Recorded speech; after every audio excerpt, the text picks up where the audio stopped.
to go deep with Dan Good. Bernard, what's going on, brother? Good, man. I'm good. How are you? Yeah, I'm good, man. Good. So, how you coping with everything at the moment? Yeah, no, not too bad. Yeah.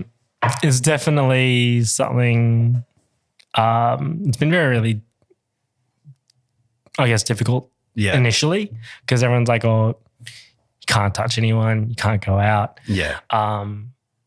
So that's been really hard, especially like if you want to go see family or friends, it's just like, oh, let's just do a Skype or a Zoom. Yeah, Zoom conversation. It's just not the same though, is it? That connectivity, man. I went out for the first time on Wednesday and it was so bizarre. There's like 6 people in the restaurant, like rooftop, bar and everything. And there's like 6 people in the restaurant, 6 people serving. And it was just strange, man. Yeah. And they keep coming over because it's almost like that they wanted some connection there. They wanted to keep talking. I could imagine. I know it was like, and then like you'd find, I had to buy some like electronic stuff for like my smartphone actually. Yeah. And I went into J-Car and I was like, oh, hey, can you help me find this? And I'm like, we're pretty good with restrictions and social distancing. Like I came like this much more close to the guy and the guy was like, just hold on, mate.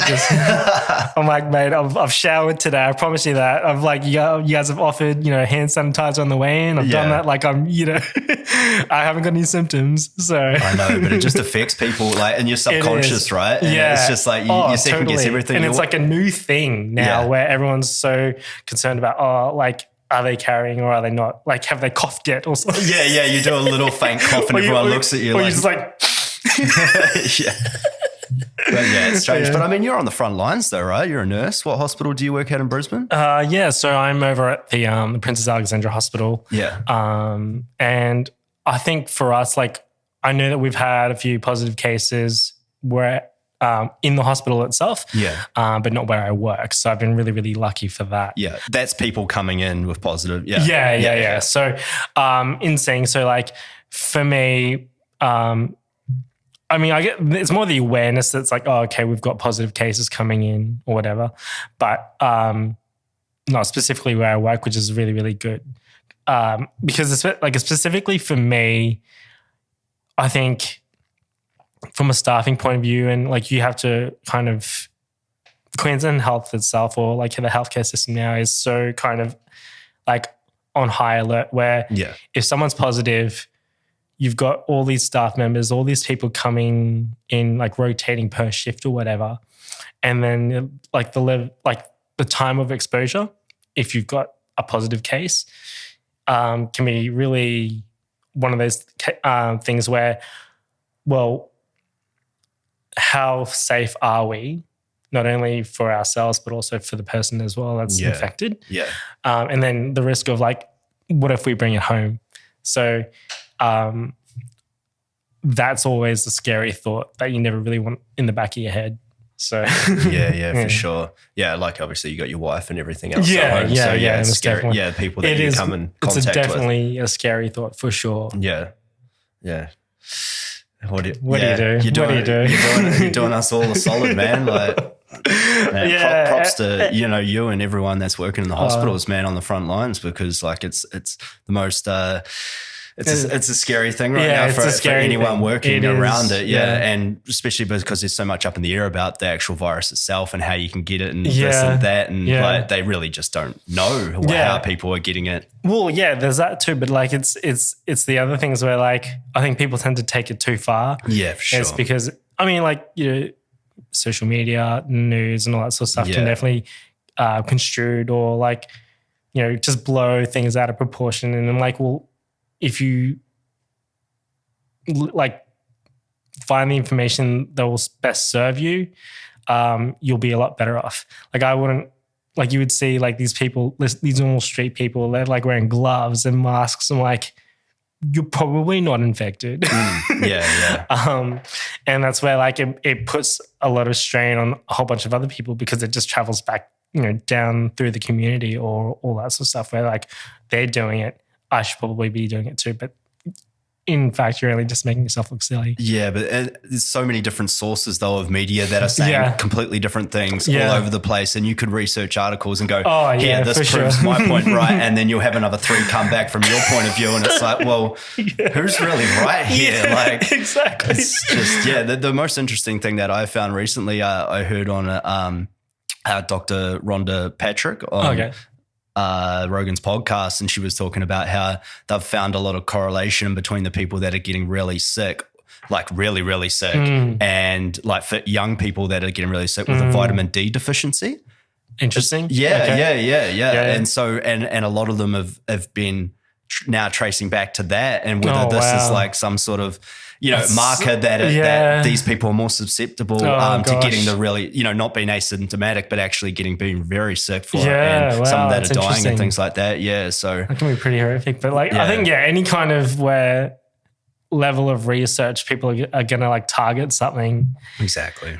They'll rationalize it. Yeah, they'll rationalize it. They'll be like, when the first breakout kind of went all a bit crazy, everyone's like, just buy toilet paper. Like, well, what for? Like, it's not, I bet it's funny. There's been a few hypotheses on that. That's like toilet paper is in such a big lot on the shelves. Yeah. And like, so when you take a big 30 pack of that or what have you, and a couple of people start to panic buy, then everybody sees that. So then they start doing it, and it just shows a big empty space on the shelf as well. So that's why it's just the roll on effect of it. And then they're reporting it social media, and everyone's going crazy over toilet paper. It's got nothing to do with coronavirus. Yeah. Oh, man. But you know what? Let's hope we're going to get through this. I mean, I think so. And, I think so too. It has changed our world probably forever in some aspects. And I don't think it'll change for a while. No. And I think Queensland as a state as itself is doing really, really well. Yeah. And I was saying off the record before, like, come July 10, I'm keen. I'm ready to like go on a tirade. So, what? A hugging tirade or what? Man, that's not what everyone's like. What's the first thing you gotta do? I'm hugging. It's like, it'll probably be like a bunch of hugging, drinking, dancing, and just going everywhere. All that good stuff. All the good stuff that restaurants. Which is like months have been like just holding out for. Because like, even though now it's kind of good to see where like restaurants are kind of opening up. It's like, 10 people or 6 people or all those sorts of things. It's been really, really nice to kind of see, but it's like, how long do I have to wait to get that opportunity? Like it's the idea of being able to kind of be in those social gatherings or like those social spaces and stuff like that. Like everyone goes for the atmosphere of it. And, regardless that things have been open, having takeaway isn't the same as dining. Oh, for sure. Like you can't. It's nowhere near. Even going out, it's an eerie feeling. When there's only the 10 people in the restaurant, you're like, I don't know if this is okay right now. Like, what kind of conversations can we have? Oh, yeah. Oh man, yes, but we'll everybody's been flooded with this Corona talk, so we'll go off that subject for now. And sure. Man, what we got you here to talk about today? Practice Patience, your pilot TV series that you've completed, you've premiered. Yeah. Man, tell us a little bit about it. So Practice Patience is like this new age medical drama show that I wrote about nurses, and it's kind of been a bit of a passion project. I think probably since 2013 when I started going to acting school. Yeah. And because at the time I was like doing a whole bunch of like, you do your student films and all that sort of stuff. But it's like, you don't really know where you kind of fit. So it's like, I'll just do like extras. I'm like, you're like so excited. I'm like, yes, I get to be part of this student film. Yeah. And then you get over that really, really quickly and you're, this is maybe. Well, you want to be in the action, right? Yeah. That's the main thing. Yeah. But I mean, that's a good way to dip your toe in the water. You see what's about, you see everything going on around you, and you start to learn, and you're like, oh, okay, I can see what that person's doing there. What exactly doing, right. Yeah. And then like after that, you go, when you go through like the casting websites and all that sort of stuff, it's like, okay, there's not really a lot of options where I get to look like I do. Play the roles that you want to play, right? Yeah. I feel you, man. Like I can't be like some like tall 6 foot dude with blue eyes and like look like Chris Hemsworth and being all in a speaking role. Like, I can't do that. Like, you baby, you got a lot to offer, man. Mate, he does not have that gorgeous complexion and skin that you do. He doesn't. Look at the positives, all right? I do. I don't. He doesn't have my youth. I'll say that much. But he does have that a chiseled jawline. And he does, yeah. And I think women love that. At least his wife does. She's hot, so. Yeah. But so like I was like, oh, I'm gonna, and like at the time, like nursing for me had changed a lot as a profession. I was like, oh, this is kind of different for me now, and I wasn't feeling the same level of satisfaction. So I figured, okay, I'm going to start writing something for me, but also see what I could turn it into. So yeah, and then I wrote on and off for about, gosh, when did I start filming? 3 years ago, 2 years ago, 2018. So from about 2013 till about 2016, I was constantly rewriting. Okay, so you're working on it back then. Yeah. I was like nonstop, just constantly like just building it up, and then made a few more changes when after 2018 came around. Because at the time, I think the Stan and Screen Queensland were doing a grant for some content. Yeah. So I made the content a little bit longer, and then from there, I was like, oh, we didn't get it, but I still had this story. And then regardless of the time, I was working with a team who was helping me put it all together. Okay, that's good, yeah. And then we filmed it. We didn't get it, but it was fine. But like from like 2018 to last year and all that sort of stuff, it was like the turnover for it was so super quick, but like trying to get everyone together all at the same time, that's always like the challenge, because everyone's like working, that like we're all banking on like, oh, this is gonna like take off. This is like, we're all gonna I mean, I still have that now. Like it hasn't changed. No, but it's good because that's energy that you can transfer into the project, and it does, especially if everybody else is sort of on board and has the same energy. You're creating with each other. And I think the best part, like even though coming into this year, the team that I was initially working with last year, they've decided to move on, which is like, I think we were all in agreement that we would help launch me as like, as an actor and as filmmaker. An actor, yeah, and all that sort of stuff. If it progressed further, then they were like, oh, everyone's going to stay on board. But now that having to find like a new team and all that sort of stuff has been like really, really interesting. That's all kind of slowly coming together now. The best part is that I know that I've still got all my main cast. Yeah. So I'm super happy for that. So everyone's like, as long as I know that no one's said no yet. No one's pulled out yet. So I've kind of just been keeping in contact with them, just letting them know, hey, look, guys, 2020 hasn't been great for anyone, so no one can really complain. But as soon as the ball gets rolling again, we're going as fast as we can just to try and get something going. Yeah, I don't think anyone's going to be wanting to turn down acting roles at this moment. They'll be itching like probably both of us. Everyone's going to be like, everyone's like rusty, but everyone's like, nah, we just need to like just do it. Get started, get going, yeah. So you said you had a writing team with you for a start. So you were the main writer. You were drafting the concepts at the start. So back early 2016? 2014. 2014, okay. So 2014, I had two writers come on board. Yeah.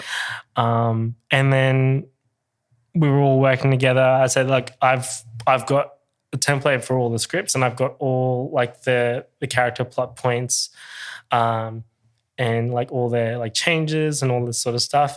I've got all the case studies that we need to work with that'll help, help move the characters forward, etc. Because it is like a medical drama, you kind of have to have your case studies. I think from a nursing point of view, they don't need to be too complex. They're not doctors. So we can be as smart as doctors, but we're not doctors. Still a different pay grade. We can still earn just as much, but that's beside the point. But that lasted for about 8 months. And one of my writers who we started out okay. We vibed really, really well. Like he really understood like the main protagonist has his brother. And he, like, because I actually also have a brother as well. And so did he. He kind of understood, we had this shared sort of dynamic of what the relationship would be between these two characters. Characters. And then like we got that down, but then everything else just skewed from like everything of what like the whole like concept of the story. It just got so blown out of proportion. And I was just like, oh man, I think we're getting a little bit off track here. Like I'm trying to I'm trying to like, you know, establish an environment, like a reality for these characters and stuff like that. But there's still a level of truth, not only because it's all loosely based on me, but how, like, I guess my own perception of what I think healthcare is at the moment. Okay. So when all these like bizarre and like just crazy sort of ideas came from me, I was like, oh, dude, I don't think we're going to, I didn't. We would have like I ghosted him, to be honest. Oh no! And now he's going to hear it on the podcast, brother. Look, it's fine. I don't think there was any necessarily bad blood, but I think he also he had the same feeling in some regard. Yeah, in some regard. And so we were meeting every 2 to 4, like either every 2 weeks or every month for about 8 months. Yeah. First, probably 3 or 4 months, we met twice a week. We had a bit of a story thing. We came back with ideas. We read through the scripts. Yeah. And then, like, I'm not going to deny, like, he still had some like great stuff. And like the other girl who she only really kind of lasted like a couple of weeks because she had some other projects that she really wanted to do. Yeah. But she, like, I really wanted her for sort of like this sort of female demographic of. Yeah. Okay. Like, just to make sure to keep you in check to see whether you're writing females. But also like in terms of like the relationship between characters, whether there's a level of authenticity between not only like, because the lead protagonist has this best friend, ex-girlfriend sort of thing, and trying to make sure that the female characters were also just as strong as the main character or the main protagonist, really. See, that's important that you had that in your mindset as well, because of I understand, because I obviously done some writing myself a little bit as well, and I know what you're saying. It's like there's a lot of people that won't be in touch with their feminine side or understand the feminine point of view, but it's always good to get a female's perspective to bounce off of. Yeah. Oh, most definitely. Yeah. So that was always one of my like key things that I wanted to make sure that regardless that like all characters had to be vulnerable, regardless of gender, but they also had to be strong at the same time. Yeah. Or some level of polarizing, at least in scenes or like as their journeys kind of went along. Yeah, progress. Yeah. That's cool. So you had your final product. So what did you originally set it out to be? You've just, because I know you've shot the pilot episode, right? Yeah. So did you just set out to do the pilot episode? And you've written the other scripts as well? Or because I know with the submission process back, like a few times that I've done it, it's like you shoot the pilot episode, you write that, but the networks and everything else that you try to pitch it to want to see like that you've plotted it out, that you've got like a synopsis for like the next 5 to 6 episodes or the season. Yeah, of course. And then you have to submit that with that. So you know where it's going. Yeah. No, I mean, most definitely. So like I have already 3 seasons worth of content. Yeah. That's as far as I know that I want to take it, because I know that I have other, I guess I have other projects that I also really want to pursue, but I've written the whole first season. Yeah. So when you say content, it's scripted. Yes. My whole first season of 10 episodes is scripted already. Yeah. Whether they need to be edited or adjusted or anything like that to fit a particular platform is, I'll just figure it out. Further down the track anyway, once you get someone on board. Yeah. And then you have like the story Bible, you've got like you trying to identify the world, the characters, and then you give like a brief overview of your episodes, and all your other stories are on after that. And then you kind of, you kind of have to make it really marketable. And it's one of those things where there was people, they say like they want original content, but everyone always kind of like copies like an idea of something. Well, you're influenced by your reality and the things that come in there. So like regardless of like whatever like genre you decide to pull from, you're always going to have your own sort of, I guess, perception and level of truth for it. Yeah. And you just you hope that it's something that the market is looking for. Like, regardless of whatever that looks like right now or moving forward, is always going to be, like, is it good for now? Like, is this something that people want to see now? Yeah. And I think it's also one of those things where, pitching wise, when you're clear about who your audience is, I think that's what gets you that little bit much more closer. So even though, for what I have, even though like I always base my idea around the ideas of Nurse Jackie meets Grey's Anatomy in that sort of context. Okay. But with like more of an Australian sort of local appeal, but also when you're trying to define your audiences, like who's your audience. And I think as a marketability, I think if people know that, let's just say if people found out that I was a nurse, it's like, oh, okay, there's some validity to this story where it will resonate with other people who work within that industry. And actually, surprisingly enough, like my other co-star, Caitlin, who plays like the best friend, ex-girlfriend role, she's also a nurse. Caitlin, what's her last name? Caitlin Leo. Okay. Yeah. So she is also a nurse. And I was like, oh, this would make for pretty good marketing. So, well, I mean, that's just even for the point where you actually got to shooting it and like having a set decorations and everything like that. Yeah.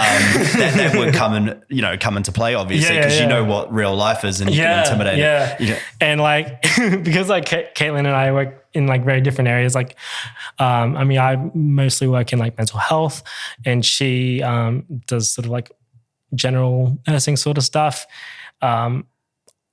I know that when we were filming the pilot, I was like, oh, Caitlin, does this kind of like look right? Like clinically, because like there's like a code blue scene, and I want to be like as specific as possible, because sometimes when you see like medical, yeah, exactly. I don't know. So it's like a cardiac arrest, so someone's having a heart attack, basically. So that you need to resuscitate them. They need to resuscitate. So trying to get a level of realism and making sure that's very, very specific, so that no one looks silly. Like I don't want to look silly, let alone for someone who, works as a nurse as well. Like there's got to be some sort of, making sure that everything is clear and that no one looks silly. Yeah. You don't want to be like a medical drama writer and you're a nurse and you're like, oh, mate, this looks wrong, or this doesn't sound very right. That's like doesn't reflect too well, does it? No, like you're just embarrassing yourself. It's like, you look like an idiot. So. So you started and you wrote it. Okay, you got to the point where, I mean, because that's what, I mean, there's a lot of people, the people at home that might listen to this that don't know the whole concepts behind it. I mean, you have writers, you have producers who put everything behind the scenes together, put the people in the room to audition, deal with the castings, trying to find the crew castings for everybody. And then you've got like set decorators and wardrobe and I can see you having mental flashbacks in your mind right now as I'm going over this. No, because like we had like such a small like crew of people that we just like improvised a lot and we pulled a lot of favors. And that's what you do in the indie game. That's it. Like when you're like banking on hope, you're running on an oily rag, which is hope at this point. You're really hoping for the best, and so asking for a lot of favors, and that like like I think when you have the belief, it's like especially when you feel like, even for me, even though like I had like the production team working with, being kind of the executive producer, where all the decisions fall back on you and like any kind of finances that fall back on you, you hope you're making like the right one. It's a decision. And that's the thing. It's hard too because, like you've said, you were acting in this as well. Like you were, one of the stars of the show, and I know what this is like from my own point of view as well, is because you're taking so much on your shoulders and you're producing it and you're basically running the set as well and you're helping everybody out. I mean, sure, you might have an assistant director or other producers on set helping you, which they have the load as well because they understand it. But and it's a difficult thing because you've got a lot of pressure on you to perform for what you're trying to do. And then you've got to shove all that out the way and then go and actually get to a space to perform, to do the actual job that you wanted to create this whole thing for in the first place. It's a lot to shoulder, isn't it though? But how did you find that for your first time around? Well, see, the thing is that like when we were going in through like the whole casting process and when I approached this, the production team, I wasn't sure if I was going to do it. So I said, look, I have this script. Tell me what you guys think. And they were like, yeah, cool. We really like the story. Like there's a level of, heart to it as well. There's some truth as well. And the director was like, saying, just because you wrote it doesn't mean I'm just going to give you free for all. So I was like, it didn't bother me. No, but that's good because it keeps you honest too at the same point. Yeah, exactly. Because it's like when you get to that point where you go, can I handle the workload? Like after the fact, it's just like, oh, maybe I can't. So I had to actually audition for my own role. Your own pilot. Yeah, I had to audition for my own role. I love that though, but that's where the hunger comes in, Yeah, exactly. Right? It's like, you figured you put all this work in initially, you may as well just see it all the way through. And if you get it, you get it. And if you don't, that's just the way that it is. At least you're still getting your story told. Yeah. And I think that was probably the most important thing to me that really meant a lot. And so when we sent out for the castings, we just sent out for all the main supporting roles. And on the day of the casting workshop, I played for the whole day. And then luckily, I think the director ended up being really, really happy with me. Yeah. And so, but he's like, the only way this will work is if you pick this co-star to be like your role, like your like other main supporting role. The person you're playing off of, yeah. Yeah. And I was like, because the production team had their choices and I definitely had mine. Yeah. And I was like, I was just going to like take it. And I was like, when you look at everything on a table and you've got like the different like photos or characters and all that sort of stuff, you go, what looks believable on screen? You go, oh, okay. And because like the team, they'd kind of already been through that process a good several times over. Like a lot of times I had to really kind of trust their process. They won a few awards on the short film circuit and all that sort of stuff. So I there was no way that I could say no. But believe that they were making the right decision for me. But that's a luxury to have though too, because you can get so involved in it. As you said, you started this in 2013, 2014. You had the idea. You started working in 2016. Yeah. I mean, you've had this in your subconscious for a long time. 5 or 6 years until you even started to actually run the cameras. So you can get attached to certain things and the way you want things. And sometimes you got to take that outside step and just go, hold on a moment. Maybe these guys are seeing something that I'm not. But I don't. But that is just it's a learning experience. It's a great level-headedness to have about you to actually be able to suck that up and go, you know what? Maybe I don't know everything regarding this project, even though I created it to an existence. Yeah, it's like you know where your lane is in the creative process. Yeah. But you also need those people who will help support, help you to grow, as an industry professional. Because I think for us, we're so lucky that, you get to delve into a lot of several other hats if you're someone who's creating their own content as well. Yeah. So, yeah.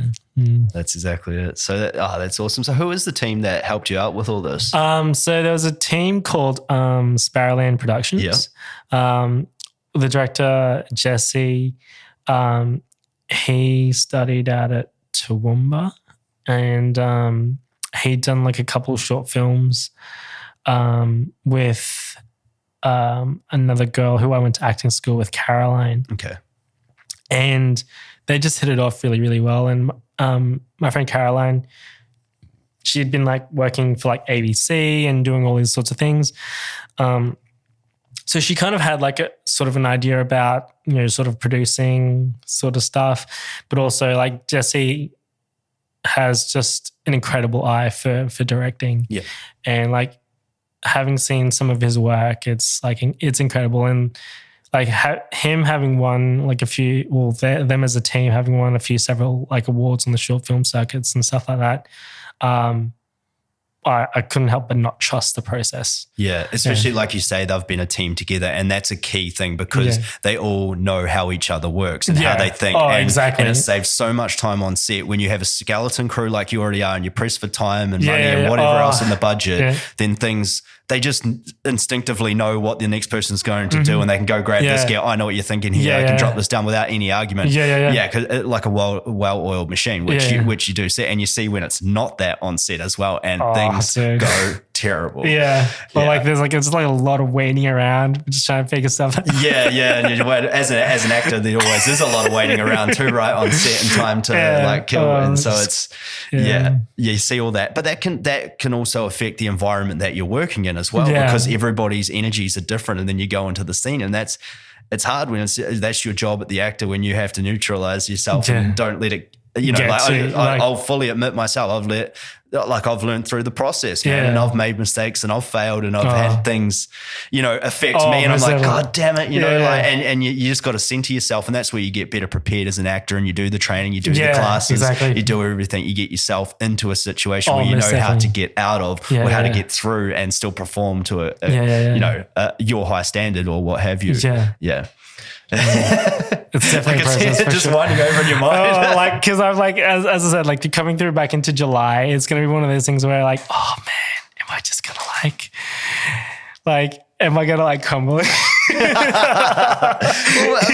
It's part of it though, right? And that's where you get it out in class or things that you do at home. Oh yeah, for sure. Most definitely. So, I think I'm definitely not going to be going in with, I'll be a lot more like open-minded in terms of, I guess, not necessarily open-minded, but more aware. Yeah.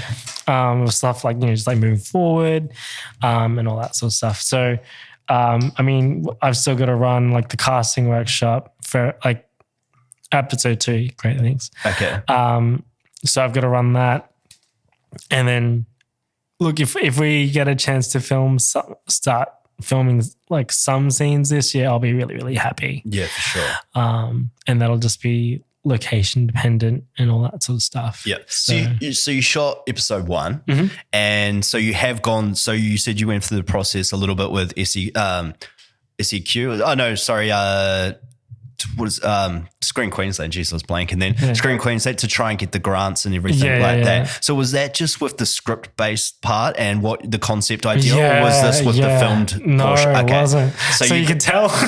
No, see, that's right. You shoot yourself in the foot. It's like, let's just try. Yeah. No, but you got it. You don't know until you try, right? And you put the work in place to try and get it off the ground, man. No, I mean, there's so many people that don't even get to anywhere near that point. And I think that's something that really needs to be said, which you said earlier, is that there wasn't the roles when you came out of school or training, and you were chomping at the bit to get into some juicy roles that you wanted to play and the characters you wanted to play. And so you thought, well, instead of waiting around and waiting for your agent to bring something to you or someone else to bring something to you, which a lot of people do when they get in this game first, they think, it's just going to come my way. It doesn't. You got to go out there and you got to find it yourself. And if you don't, you got to apply for castings, you network with people get to know you, they like you, to see you, get you in for an audition. But the important thing is that you created something instead of just waiting around for it. And a lot of young actors, or any actor getting into the game, can take a lot from that, because that's just what you have to do. Yeah, exactly. If it's not out there, you get busy and you create and you start networking, you find people that are like-minded, and then you start creating something. And I think it's only when you have like sort of, when you kind of really kind of developed yourself over time, people go, they kind of start, that's the only kind of time when people actually start to listen to you. It's like when they've actually seen that that you've been productive. Yeah. Because it's like, if they're being productive, maybe they'll give me enough to be productive as well. And like, because I think being as creative, you have to be those people who are constantly involved in relationships. And like, because it's so hard, it's like you just need them constantly to say, we can do this together. We can do this together. We can do this together. So like I find like having those kinds of like going through those processes, regardless of whatever that looks like for you as a creative, only when you get those opportunities to share it with other people that people become a lot more invested in you. But it's also one of those things where like the relationships you develop, are they going to be good ones, or are they going to be sort of like your superficial sort of ones? They're getting something out of it. Yeah. Like you're being used. Well, you would hope that it's like you're taking the drive together rather than someone's being cradled as a vehicle for something else. Yeah. So I think, you know, being in the industry now for some time, it's like it's always about the relationships. And so trying to find people that you trust and, you know, constantly working with them, because you do it. You see it a lot in your bigger like international, like your international stars and all that sort of stuff. They keep constantly having the same people who work together. So, you know, you have your Martin Scorsese with Leonardo DiCaprio kind of collaborations constantly. Or Joe Pesci, Al Pacino, those guys. Yeah. All those guys who always tend to know each other really well, who know, I guess, their marketability, their brand, and then they create something. And then like there's that level of success. Yeah. You know, like they also know how each other work all the time. Exactly. Once again. So they, you know, there's not a lot of wasted time. And then, there's like an equal level of respect. Yeah. And like one of those things where like I've also noticed where you see like Dwayne "The Rock" Johnson and Kevin Hart, they're just like always together. Like, they're an infectious tandem team. Yeah, exactly. They're insane. So, and they know how they know how they work well together, and they market well together, and to push each other's buttons too. For sure, awesome. For sure, yeah, for sure. No, but that's exactly it. And also like with that that collaboration as well is one team that I see all the time is Adam Sandler's team. He's always got the guys with him, you know. He's always Chris Rock. He's got Chris Rock and what's his name? He's got the Juice Bigelow guy. The Juice guy. I'm blanking on his name now. Yeah, what is it? Rob Schneider. Did you see look at this guy? And David Spade, who we saw live doing comedy. There's quite a few of them that are all the same. Like the guy with the eye that goes inwards, and he's always on Waterboy and stuff like that. I was watching one of his ones the other day. It was hilarious. Yeah. He had this real hot wife, and then there was this line about where you can't fix your man's eye, though, okay? Like she was going to Adam Sandler. Like, I can't remember what movie I was going to do and watching. Oh, Wedding Singer. Old school. Took it back because like during this lockdown, you know, we watched Happy Gilmore, a few of us got together. Yeah, for sure. And then it was just that roll-on effect. I just started watching all these Adam Sandler films. Like, man, these are amazing, man. This guy has made the best films, like the funniest films. For sure. Oh, gosh. Of our generation, I guess you could say. Almost. Oh, that's classic. But yeah, no. So you got to that point, you shot it, and so where did you get to from there? Did you you have submitted this to some networks? I have not submitted anything yet. Just because I want to make sure that I'm legally covered properly. Okay. So, sometimes it's really hard in the industry because sometimes it's like people like ideas and they're always happy to take yours. Yeah. So even though my story is registered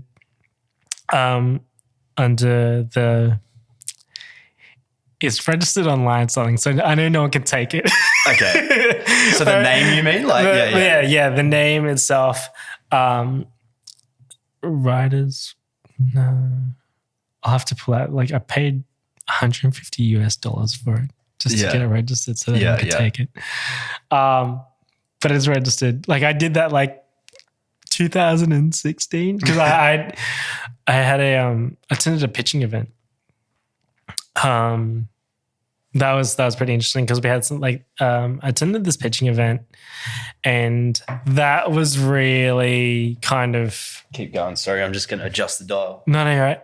I had this really interesting, it was held on a night where people were pitching ideas, and I mean, even though I didn't win, the fact that I had several people approach me after saying we're really excited about this idea. Oh, cool. That's awesome. So that was the best reaffirming sort of thing. That you're going in the right direction. That I was which going sometimes you need just that little push, right? It can get daunting. It was maybe 7 or 8 people. They were like, we really like your idea.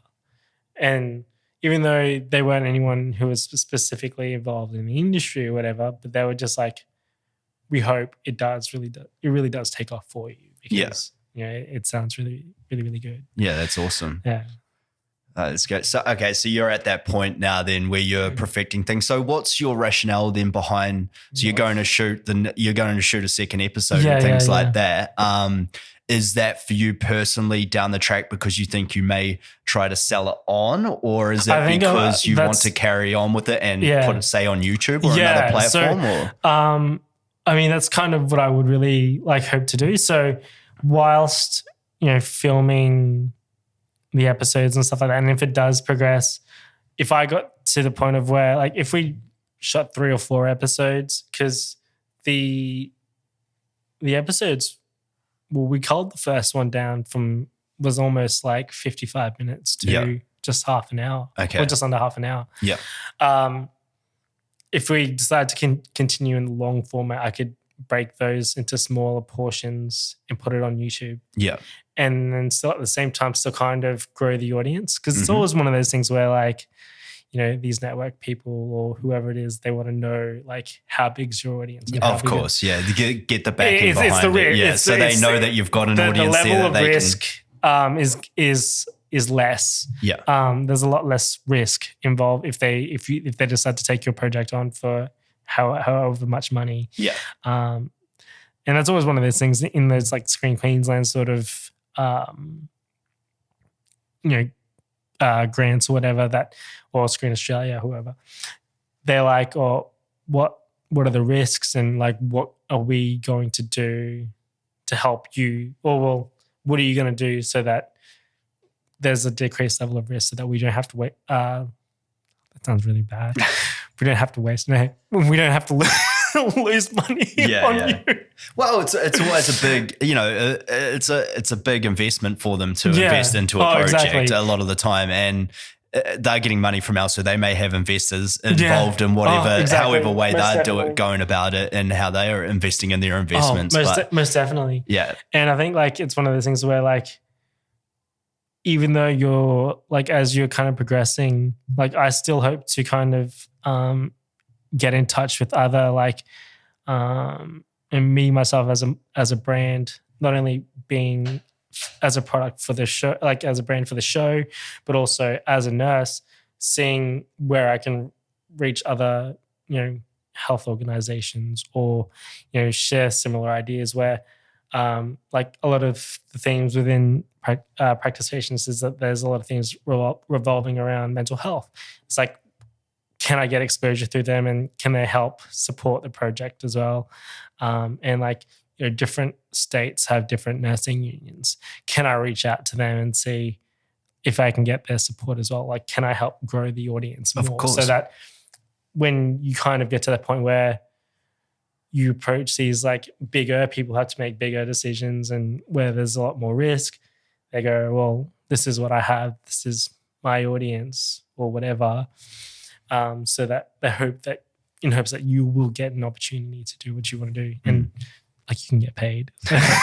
Also, it holds weight having other entities of companies involved, and it's like you just said there, that you can think outside the box and where you're going to get investment from as well, though, because you can also get private investment for the project to make a better production value, for equipment, wardrobe, whatever, however you want to spend the money, but that can in turn help to obviously get it over the line, the project. and there's other ways you can go about it, as you said. Mental health awareness, and there's a lot of, obviously there's huge charitable organizations to do with that. And if you're highlighting the right things, they see that they're involved, and it's a great message that you're sending and you're making awareness for, then that can also help. Like finding like those people who will help kind of carry your story as well, like to help kind of shift that weight balance, so that, you know, that you do kind of get to help not only get your story told, but like you get to, you know, you can make it feel like work. But, you know, right now it's fine. So like it's like it's doing the work, and that's probably like the best thing. So whatever comes from however long the work takes is going to take however long it takes. Yeah. So what's the basic outline then of the actual show? Because obviously I know it's Practice Patience. It's set in a nurse in a hospital. I've seen the trailer personally, but for people listening, you know, like what have they got to look forward to when this show gets picked up? Okay, so basically it centers around this main protagonist who is a nurse who's kind of struggling to find a balance between his work life and his personal life. And he kind of shares this sort of this dynamic between his two best friends. So you have Dean, who is the main protagonist, and then you have Stephanie and Chris. And you kind of get to see what it's like as a nurse in sort of a current modern day sort of healthcare system based in Australia. Okay.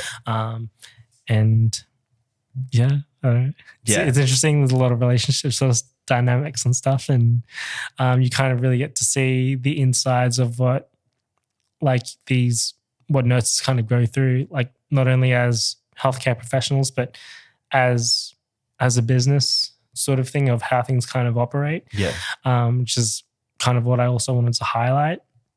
But also, like, you know, a lot of times where there's also a lot of mental health that's also involved in healthcare, just because I know from my own personal experiences and all that sort of stuff, where my own work colleagues and even myself at times have like struggled with work and like those personal sort of challenges as well.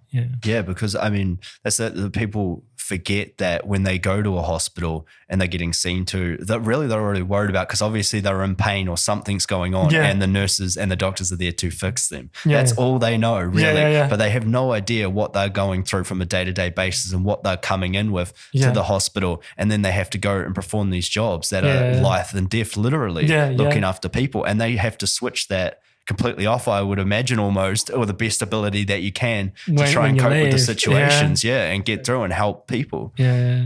It's definitely challenging, and like, I think that's kind of why I use that sort of concept of, you know, if you've ever watched Grey's Anatomy or like Nurse Jackie and all that sort of stuff.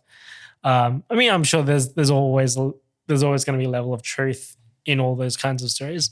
I just felt like, from my own personal perception, this is how I guess people in healthcare in Australia do it, I guess. Yeah. So no, that's great. Like, I mean, just now I understand where you're going with the plot points. Like, I've seen the trailer, obviously, and I know a bit about the project, but that definitely brings me into more what you're trying to tell with the story. And I think that's a very important thing. And now it's got me like, okay, I need to rewatch that trailer and everything again, or actually get a little shot. I know I missed the premiere, so I want to see the thing. Yeah. Like, the premiere was an interesting night, to be honest, overall. Like,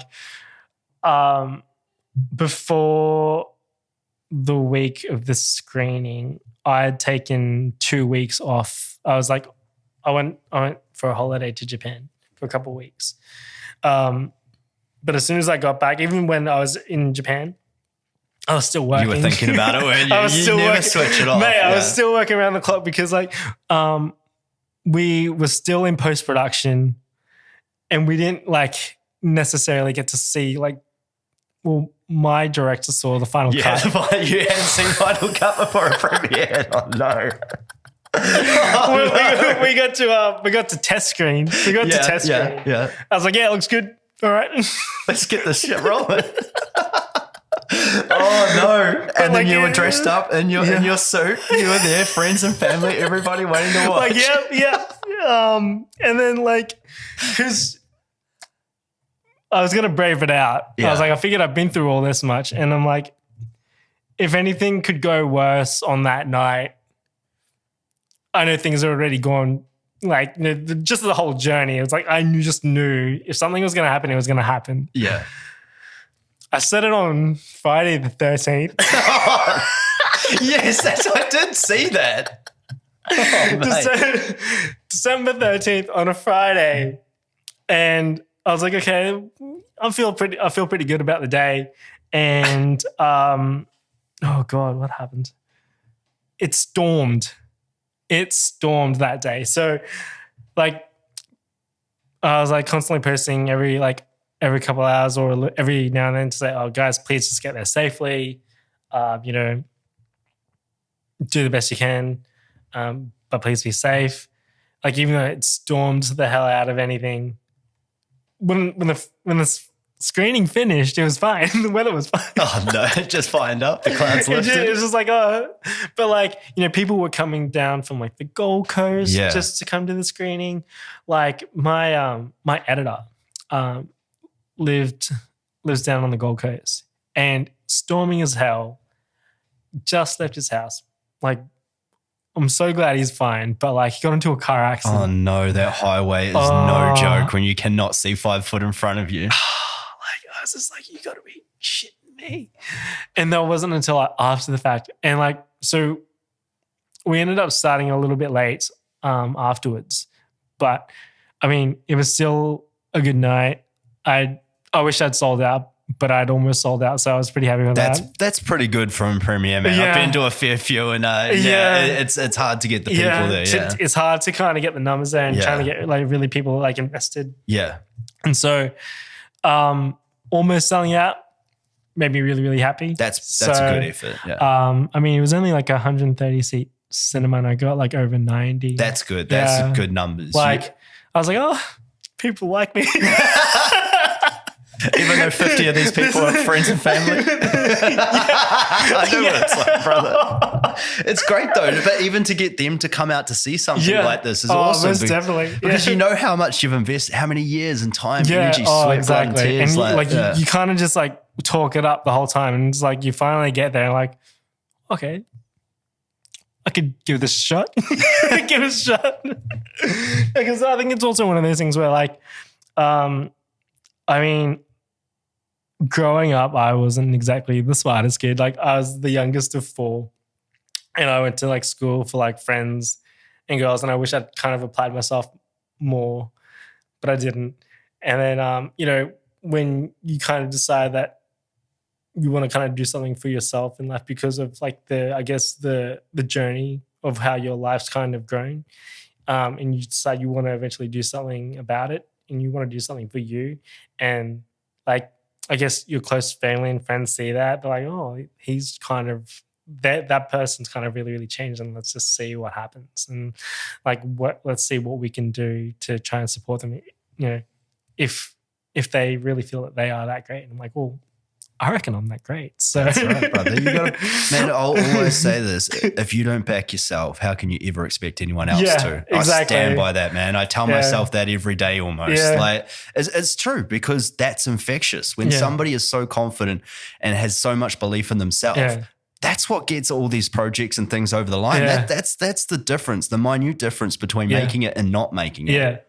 And it's like it's like only like the littlest thing that you have to do where like, okay, like I've taken this little step, I can probably take another one. Do you know what I mean? Like, and it was always like the constant steps every day. And if it felt like a big one, I was like, oh, looks like I could take another big one.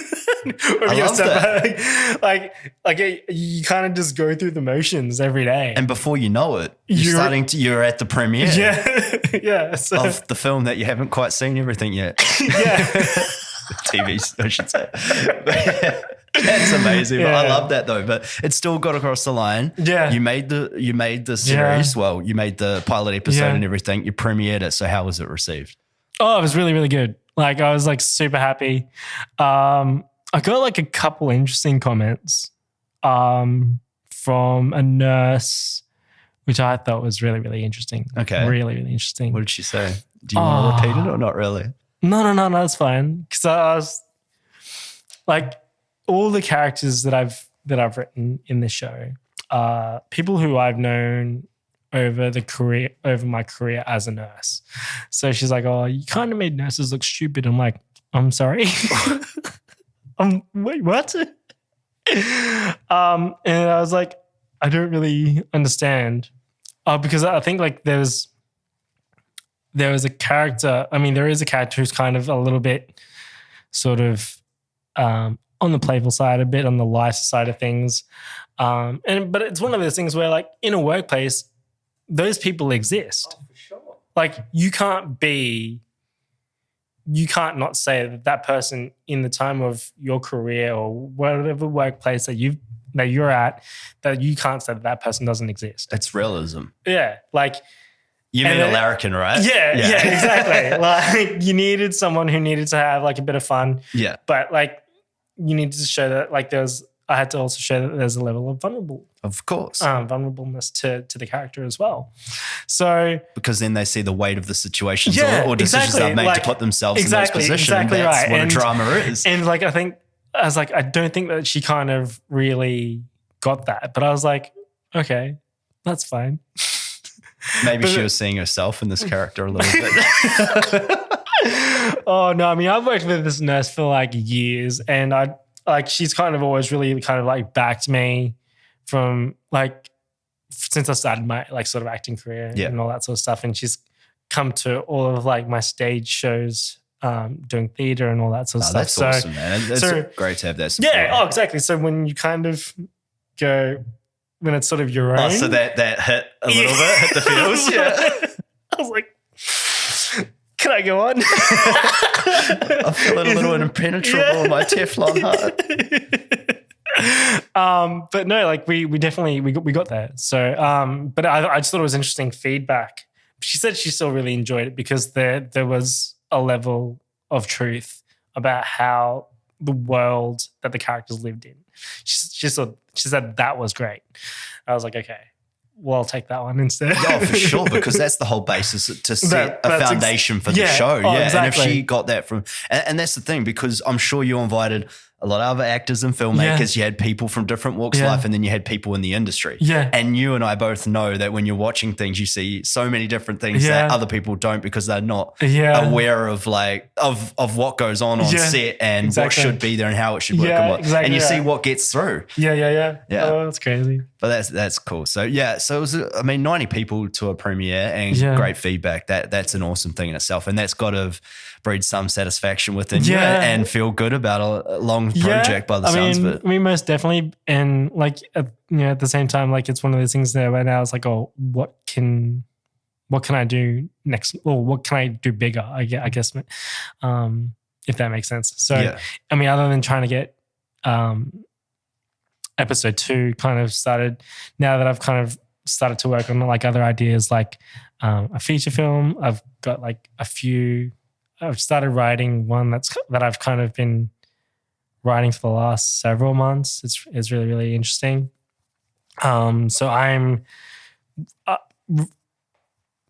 I would like to start that one, I think. Okay. Like if I would really like to see if I could start filming that one this year as well, because I think that's sort of another new area of writing that I've been exploring. So I've been exploring a lot of the thriller sort of genre. This one that I've kind of started writing at the moment is of that sort of piece. And I've been getting like a lot of inspiration from movies like Primal Fear and all that sort of stuff. A lot of movies involving like law and like serial killer type sort of stuff. I know it sounds really, really dark. But sounds awesome. I like it. Keep going. But it's kind of where my focus of attention's kind of been as of late. Yeah. So I'd love to kind of get that. I've written, I'm thinking it's going to be like sort of like a mini feature, sort of like maybe just over an hour, just to kind of test to see what that kind of looks and feels like. So, yeah. Oh, that's great. I mean, that's outside the realm of what you've just done. So that's, but once again, you're challenging yourself. You're progressing exactly. and taking on different things. And also, if you cast yourself in this one, or the director decides to, then you're playing other characters, which I'm sure you may not have played before in other films, right? Yeah. Most definitely. So I'm really excited about that. Yeah. Oh, that's awesome. So have you started writing it? Yeah. It's because the idea's been festering in my mind for the last. You got to get it down. Yeah, and like I don't know if you've been seeing it. I've been doing a lot of drinking just to get the extra creative juices going. But it most definitely has been. So like, do you want me to tell you like a little bit about it? You can tell me a little bit about it. Do you want to let that go now, or you can tell me after off camera?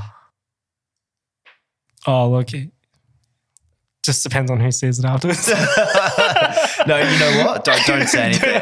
I think you're better off just keep going the way you're going with it. Yeah, it's like because those ideas develop and change so much from the general like concept that you come up with, and like. And I think it's one of those things where like I think it's one of those things where I do want to. I'll tell you off camera. Yeah. No, it's okay. Believe me, there's things I want to tell you about.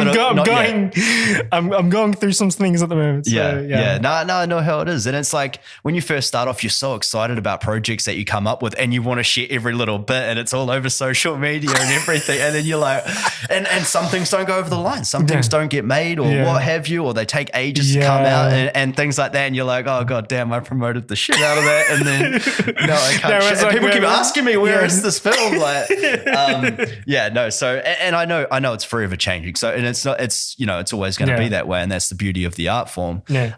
But it's an interesting thing because you always hear that age-old saying, like, is it art imitating life or life imitating art? And in your case, like, as soon as you went to practice patience and what you said, I'm like, I feel you. You got to get that out. Like, I know what that's like. And for me, that's been with a lot of projects as well, but grind as well. Like, and that was, like somewhat loosely my own character, that I was playing myself. But and that's I get where you're going with all that. So we can talk about that one. It's cathartic. And like but so it's where it says. What inspired you to become an actor? So I had always done like performing arts in like primary school and high school initially.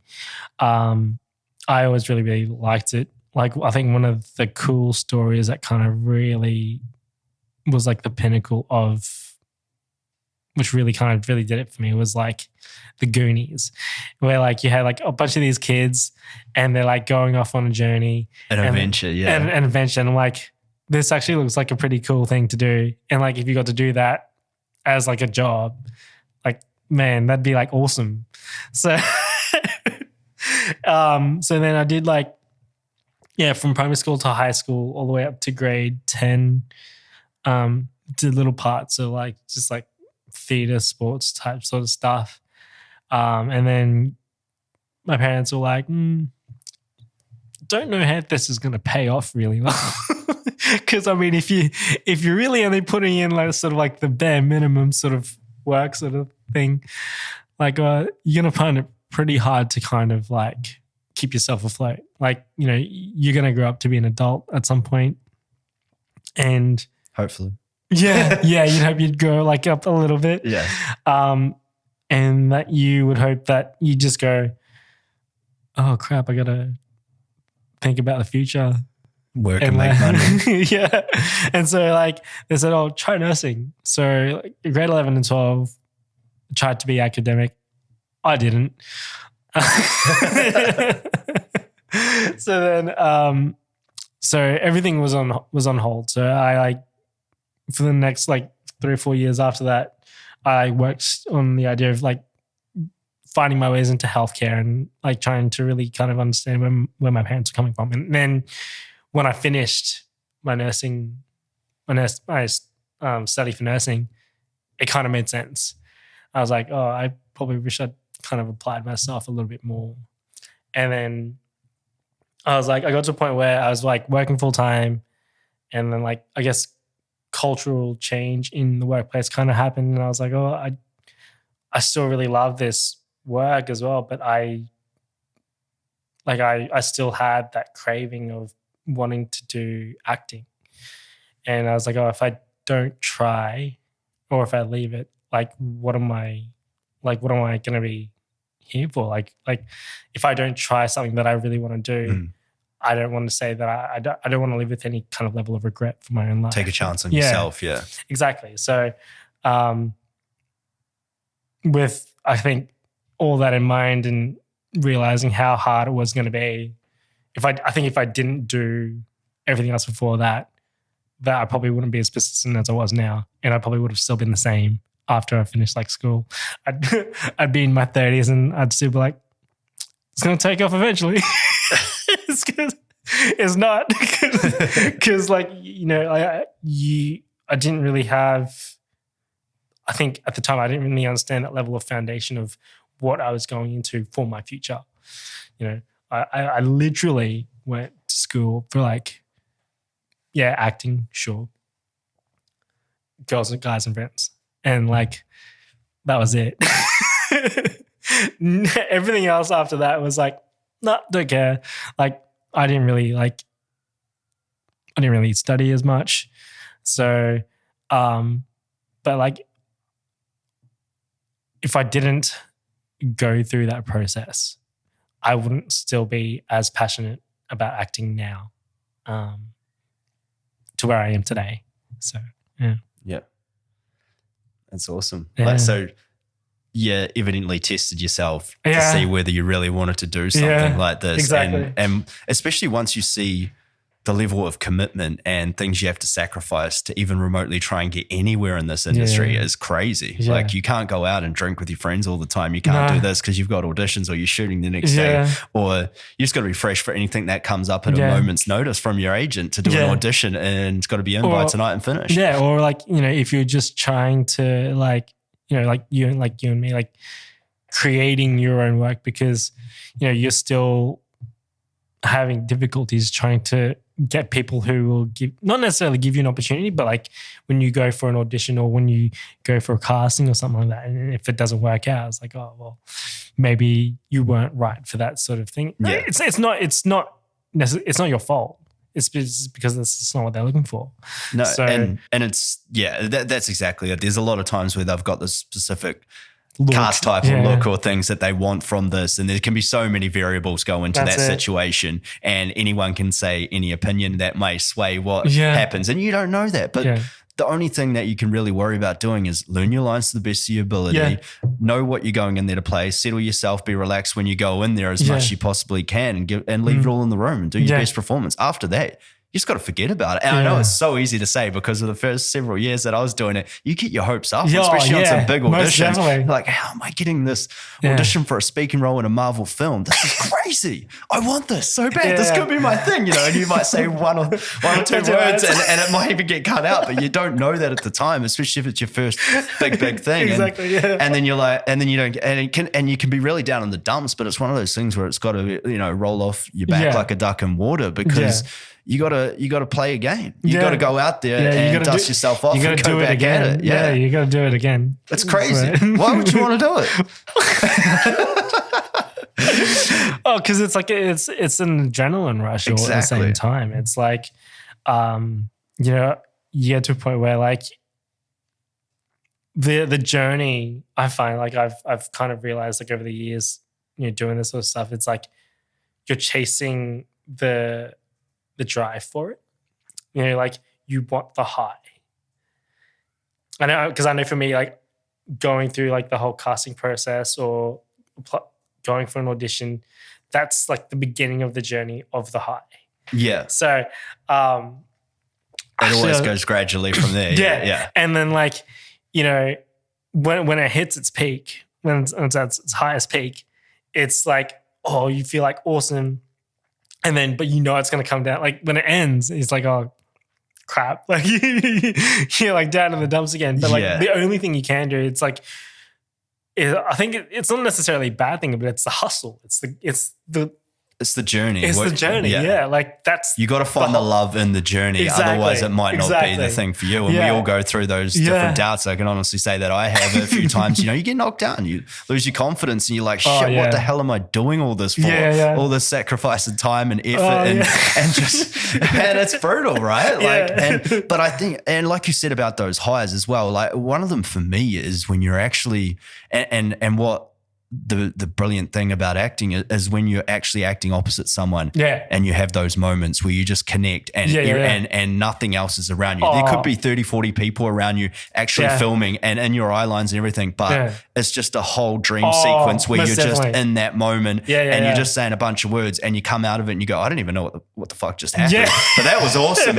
But you don't say, and you look at the other actor and it's just like that little nod of like, that was good, because you feel it, you both feel it, you're both in the moment. Man, that is the best feeling. Oh, yeah. It is amazing. That's living right there. That's like, I mean, like going through those kinds of processes, it's like you couldn't, like, let's just say like if someone decided to pay me like $1 million to do illicit substances or something like that, like it's like, no, you just couldn't pay me that much because I would rather go through my own level of high rather than for you to pay me to do like to get an easy high. To get an easy high just to crash like really, really hard or something something else bad.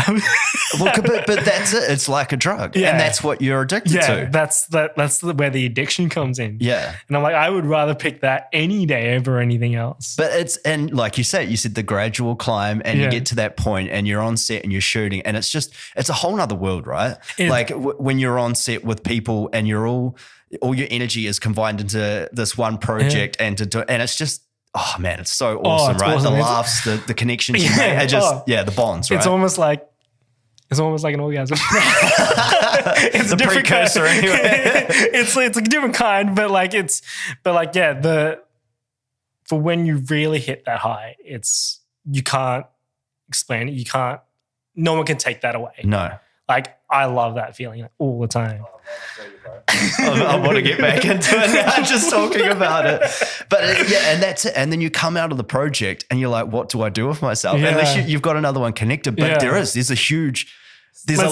a longing, there's a loss there where you can't get that fix anymore. Yeah. Because the project is done, and then you like stay in contact with people, and they're all feeling the same way, and they're like, "Oh, dude, should we catch up? Like, just talk about it, recreate that feeling just a little bit." And that's where you make those everlasting bonds with people that you work with. Oh, most definitely, for sure. And like for me, the massive high overall was then the night after the screening had finished.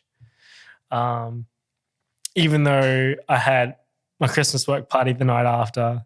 That was a different experience. But like I knew that there was a massive crash that I felt after the night had finished. And I was like, shit, what do I do now? And then like the idea of, maybe I should try and work on a feature or something like that. Yeah. So I think that's kind of where my next new high is in terms of trying to write this thing. What you're striving for, Yeah. So it's exciting. Well, you would have been relieved though, right? You're like, oh, I did this. Like I screened it, dude, and like my goal for last year was, I just want to get this screened. Yeah. Like I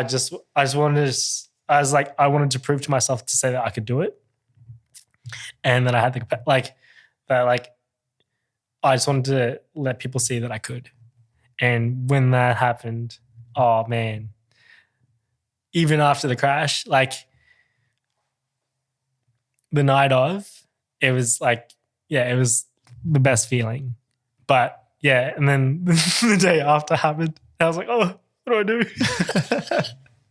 But I think there's an important thing to remember there, and it's the same with any profession, but especially with these things, is that you're going so hard and you've got a goal in mind and where you see yourself, and all you know is you're going on that goddamn belief in yourself and that confidence and all these little things that you're running with to that goal, right? And you keep going and you keep going and you're pushing yourself there, and you get to that point and you finish it and you have those lows, but you got to look back on it and say, look, I've come so far from where I was the year before, the 2 years, the 3 years, the 4 years before that. Remember when you first started out? How scary was it going on camera? No, it was crap. Even if you've been doing, like you said, you've been doing theatre and little bits and pieces all your life and performing. Yeah. the camera don't lie. It's a different story. You lock up when you're like, at least you're an absolute goddamn phenomenal natural. Yeah. Your heart rate starts to elevate. You get a little sweaty, like those first few times. And you realize how goddamn important breathing is. I couldn't even, that was the one thing that you got that I would say to anyone starting out is your breathing is one of the most vital things, and where you are emotionally, I guess.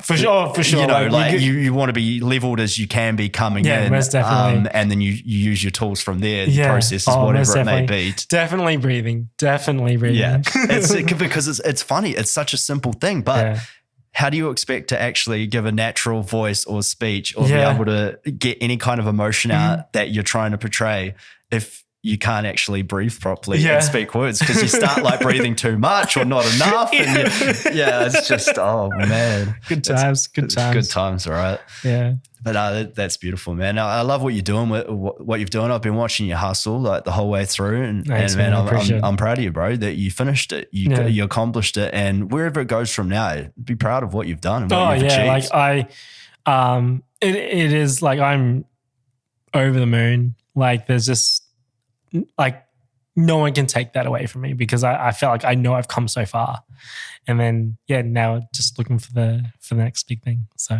that's right. We don't rest after success. That's what Kevin Hart says. We need a rest after success. We don't rest after success. We make our goals bigger and stuff. So that's right, and that's a good lesson to learn from him. I mean, that guy goes hard, man. He does. Like, his documentary is crazy. Oh yeah, it's great. Right? Oh, I love it. If anyone hasn't seen that, check out Kevin Hart's documentary on Netflix. And it shows some real stuff. It shows things that you wouldn't usually put in a documentary somewhat, or you'd work around. He shows some real shit in that. It's heavy, man, but it's awesome and it's inspiring. And the one thing I think a good takeaway from that is that, and especially that I got from it, is that he had that team around him that supported him, all those guys. And he's like, why can't I just bring up 3 openers? I'm just going to bring up 3 openers when he's doing his comedy acts, and just as boys with him, and that's important to have those people around you that, that a good energy about them. They're striving for similar things as well, success, and they're working towards the same thing, because you feed off each other, right? And that energy is infectious. And when someone's down, they boost the other up, and that's just so vitally important. It is. I like, that's like the goal for me in terms of, I guess, where sort of he is. Like he's got like, his companies and all that sort of stuff. Like, I mean, however long that would ever take me, it's just one of those things that you just go like, I wouldn't mind having that. Yeah. But it's definitely finding that team who will like help see you through. Got a couple people. It's all right. That's good. No, but that's where it starts, man. It's hard to get, like you say, sometimes when you start the projects, you're all on board, and then other things that dissuade. I don't know. I've had several people on board my productions, and like at some point you just gotta. It's a bad way to say it, but that's all the word that's coming to me right now is get rid of the dead weight, because if they're not pulling their weight and working towards the same thing, it's like at some point you give them every opportunity you can, you see something within them, but at some point, if you're the executive producer, you got to make that call, and you got to go get someone else that that will do the job, where you ask the favors in, and it's just the way it goes. Oh, most definitely. It's life. Most definitely, it is. I mean, it's heartbreaking, but like you just got to you can only keep moving forward, because if you feel like they're holding you back, or the production or everyone around you, you're putting too much into it. To not you put too much succeed. Pressure on yourself to not see yourself move forward. Yeah. No, that's it, man. Would you got anything else you'd like to talk about? Like to leave with, man. No. Where can people find Practice Patience? So we've got the Facebook page. So facebook.com/Practice Patience. I'll put the links in these posts anyway, so people can find them. Yeah. Trailers up online, right? Trailers currently up online. I think I'll have to take it down soon, but I'll tell you about that off I understand camera. Because I've had similar things of projects that I've been working off just come away because they've got sales agents involved and people looking at it, and they've told you to pull it down. Yeah. Other than that, just kind of working on my new one of my new main stories as a feature. So that's kind of that's that. I'm pretty active on Instagram a lot of the times. I'll only usually share sort of anything kind of via the Practice Patience page unless I'm really, really certain about what's happening. Yeah. So, I mean, at the moment we're kind of sort of in this hiatus, but now sort of the restrictions are easing up. I've started to make new connections and also start talking to people about locations and all that sort of stuff. So that's still very slowly happening. So one project to another, it's all coming along. Yeah, as long as you're still working on something right now, that's right. Keep them busy. Yeah, like as much as you can in the background. Like it's just you got to use this time as a positive, right? You got to see some sort of positive in it, and if it's the time to create, like like get it down on paper, man. But it's also important to re-energize and relax, and as much as you can with things going on. But it is important to realize where you're at because. I mean, your immune system is affected by all that. And that seems to be with a weak immune system right now. It's not good to get this thing, So and you got to look after yourself and and you need to have that time as well is to re-energize so you can go with full energy back when things start opening up and you can get these creative opportunities again. For sure. And it's crazy though. I mean, what do you really see it like with filming? I mean, they've got the Tom Hanks biopic Down the Coast that they were like, barely even got a few days to start on set and obviously had to close that. Well, he got COVID and his wife and, but like just the changes now, I couldn't imagine the insurances that would have to go in place on those big sets now. I can't imagine they'd be having all those extras there that they probably would have had. Yeah.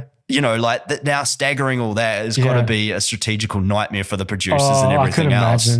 But I mean, that's a forever changing world right now. And that's what we're going to have to, we're just going to have to become accustomed to. So until I don't think this is going away anytime soon. No. It's not. And people are just going to have to learn how to wash their hands really. Yeah, that's it. I mean, we can all do the best we can do, right? And that's the way it goes, man. But brother, it's been awesome having you here. Chat. It's been awesome. Thank you for having me. Oh man, no, it's great, bro. It's great. I mean, it's been a minute. Yeah, it has.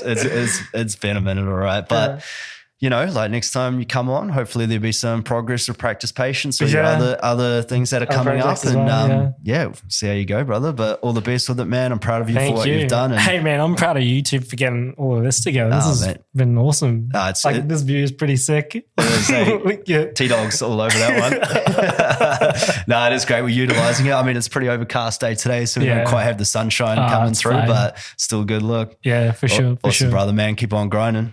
That's it. All right, man. Till next time, brother. For sure. And that's us. We're out. Cheers, T. Woo! We did it. Another podcast done and dusted. Thanks a lot for the love and support, everyone. If you'd like to show us a little more love, please subscribe to the YouTube channel or follow us on any one of the platforms we had the podcast on. Instagram, Going Deep with Dan Good. My personal account, Dan__Good. Until next time.